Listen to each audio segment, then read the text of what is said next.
What is going on, Swoopers? Welcome back to another episode of Swoop Luke, the final reviews of the home and away season. So let's run that intro, jump straight into it.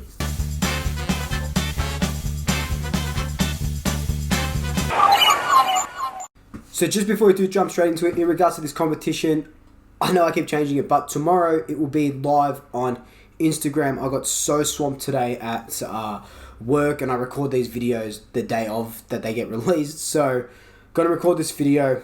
Everyone's name is entered and good to go. There'll be no more entries. Good luck to you all. $50 club gift voucher.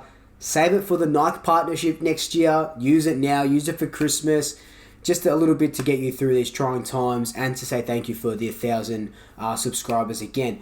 But as always, follow me on all my social media accounts: TikTok, Twitter, Instagram, and Twitch, all Swoop Luke.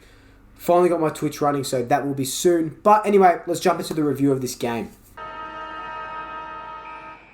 So as we know, Collingwood lost. It was one of those games where we started out decent, and it just looked like halfway through, it just looked like you don't want to say it, but it looked like we weren't interested, really. Half-assed efforts, half-assed tackles, players jogging while, Port are playing for their lives. We both Port and us had things to play for. Port wanted to finish on top of the ladder, minor premiers. They've been on top every single round since the start of the season. We wanted to play and win, so we didn't have to we don't have to verse the Eagles in Perth first week of finals. The other team wanted it more than us. It was just... The second half was a bit insipid. There's so much on the line. I know you don't want to get injured and stuff, but players were pulling out of tackles, or it wasn't pretty viewing. And in that last quarter, we had about 75% of the ball in our forward 50, and we couldn't do nothing about it. I think we kicked one goal in that last quarter. I think that looked like they were preserving themselves. They got a 2-week break now. Looked like they were preserving themselves. It seems to be our bottom 3 or 4 players in the team that are not letting us down, but just not there enough to help us win these sort of games. And it was much like, it reminds me of the Brisbane game. Port Adelaide just really choked us, made us fluff our kicks, over-handballing, the pressure. I said it in my preview that they were a good pressure side, good tackling side, good clearance side, and that's exactly where it all went to shit for us. So we lost, we sit 8th, and we take on the Eagles in the first week of finals in an elimination in Perth. Optus, 35,000 Eagles fans. Oh, it is going to be one hell of a ride. So likes and dislikes. I won't do these together because there wasn't really much to like. But, of course, we like Scott Pendlebury breaking the record for captain, most games captain at the club and most club games. Hashtag SP314. Amazing feat. The guys just couldn't get up and get the win for him, which was very, very, very disappointing. You'd think they want the win. Why would they? It's hard outside looking in. It's hard on the outside looking in because we see it like you think they would want the win. They just weren't playing. And of course they were playing to win. Of course. It just didn't look like the effort was there. And it's hard being a supporter of a team, like in general. And it's harder being a supporter of this Collingwood team, especially this season. It's just so up and down. I dislike the game plan, the overhand balling, I dislike our ruck. Grundy is just a shadow of his former self. And, there's just no connection between the ruck and the mids. We don't have a ruck coach. Anthony Rocket is a part-time ruck coach. We need a ruck coach. Grundy's tapping it to no one. And he's dropping his head because it's going to no one, and he knows that, and it's not his fault. It's just that the connection isn't there. And it's just the coaches, and it's not Buckley, it's just the people around him, especially the mid to forward connection, the transition. Brenton Sanderson, he controls that, and we don't have that. How do we have such a lively forward line when we want to be. But then there's games where nothing happens. Change something around. Change something around. The definition of insanity is doing the same thing over and over and over again and expecting a different result. That's exactly what our game plan looks like. If we don't have a game plan A, our game plan B is to keep continuing with game plan A. And it's absolutely shocking. It's shithouse. Look, and I did like that we versed the top team, the best team all season, and we only lost by 3 goals. We should have lost by 8, 9, 10 goals. But we only lost by 3 goals. That's a bit of a positive. It is. Another positive, Isaac Quaynor played really well. Love him. John Noble, fumbly a bit, but still proving himself. I also really enjoyed Taylor Adams' game.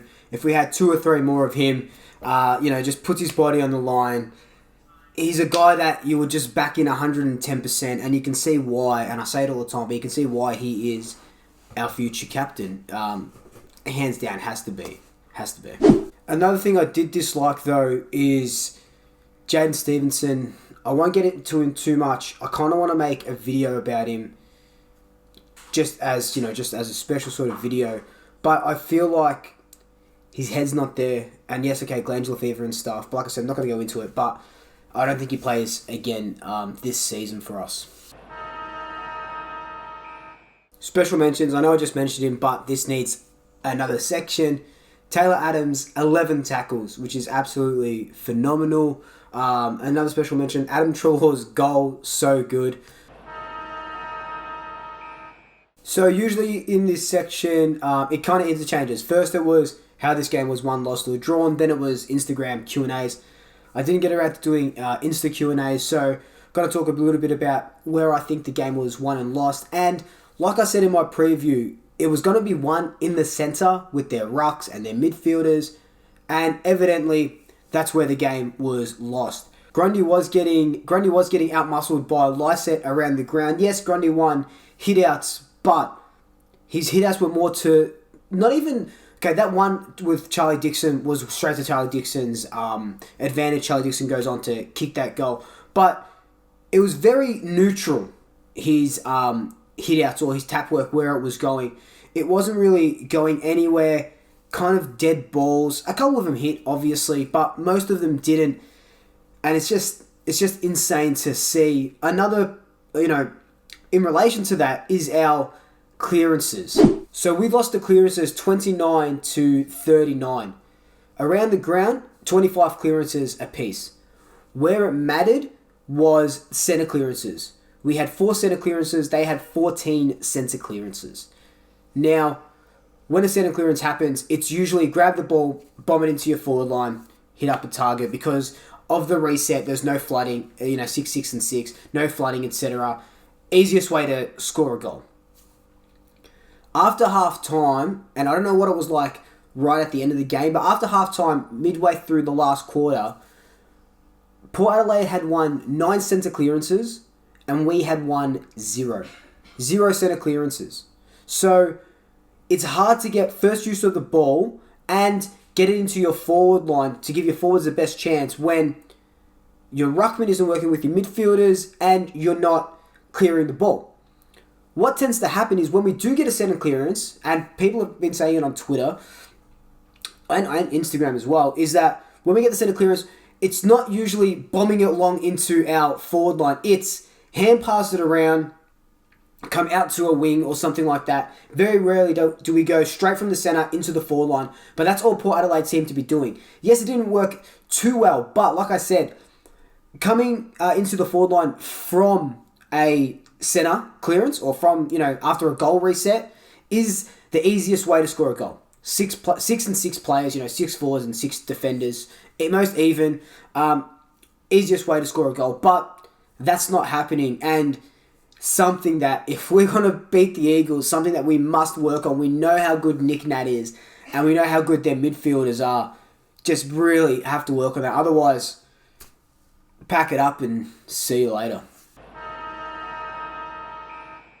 Final thoughts. We take on the Eagles next week. We got to put this season behind us. In finals, it's 2 weeks away.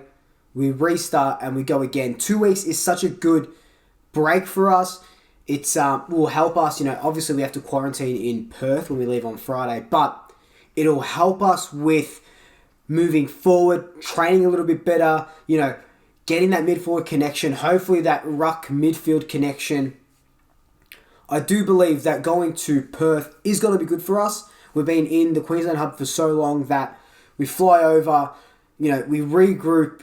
I'm pretty sure there probably won't be families and stuff like that, so it's just going to be the boys getting out of that Queensland bubble into Western Australia.